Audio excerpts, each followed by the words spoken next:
தொழில் முதலீடு ஈர்ப்பதற்காக முதலமைச்சர் விரைவில் அமெரிக்கா செல்ல உள்ளதாக தொழில்துறை அமைச்சர் டிஆர்பி ராஜா தெரிவித்துள்ளார். மேலும் கூடுதல் விவரம் செய்த நந்தினி வழங்க கேட்கலாம். நந்தினி, தற்போது இந்த அறிவிப்பு குறித்தான கூடுதல் விவரங்கள்.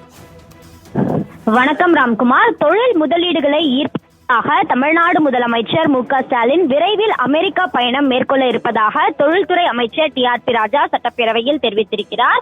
குறிப்பாக சட்டப்பேரவையில் தொழில் முதலீட்டு ஊக்குவிப்பு மற்றும் வர்த்தகத்துறை மானிய கோரிக்கை மீதான விவாதத்திற்கு பதிலுரை அளித்த அவர், இந்திய அளவில் அதிக தொழிற்சாலை இருக்கும் மாநிலமாக தமிழ்நாடு திகழ்வதாகவும் ஆண்டிற்கு 10 லட்சம் என்ற அடிப்படையில் 3 ஆண்டுகளில் 30 லட்சம் வேலை வாய்ப்புகளை உருவாக்கி முதலமைச்சர் சாதனை படைத்துள்ளதாகவும் கூறினார்.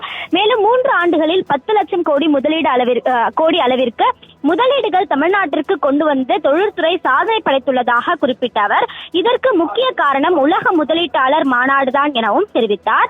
30க்கும் மேற்பட்ட நாடுகளிலிருந்து 1000க்கும் மேற்பட்டோர் உலக முதலீட்டாளர் மாநாட்டில் கலந்து கொண்டதோடு 9 பங்குதாரர் நாடுகளும் கலந்து கொண்டதாகவும், அதிமுக ஆட்சி காலத்தில் ஈர்த்ததாக சொல்லப்படும் முதலீடுகளை விட திமுக அரசு அதிக அளவில் முதலீடுகளை ஈர்த்துள்ளது எனவும் அமைச்சர் டிஆர்பி ராஜா திட்டவட்டமாக தெரிவித்தார். குறிப்பாக 6,64,101 கோடி ரூபாய் அளவிற்கு முதலீடுகள் ஈர்க்கப்பட்டுள்ளதாக குறிப்பிட்ட அவர், 6-7 மாதங்களில் மட்டும் 631 புரிந்துணர்வு ஒப்பந்தங்கள் போடப்பட்ட நிலையில் அவற்றில் 379 ஒப்பந்தங்கள் தற்போது ஆரம்ப நிலையில் உள்ளதாகவும், இதன் மூலம் முதலீட்டாளர் மாநாட்டில் போடப்பட்ட ஒப்பந்தங்களில் தற்போது வரை 60% நடைமுறைக்கு வந்திருப்பதாகவும் தெரிவித்திருக்கிறார்.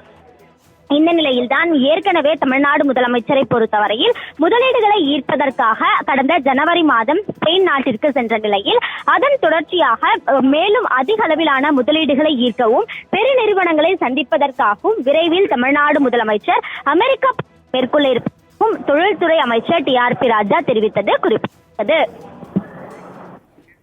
தகவலுக்கு நன்றி நந்தினி.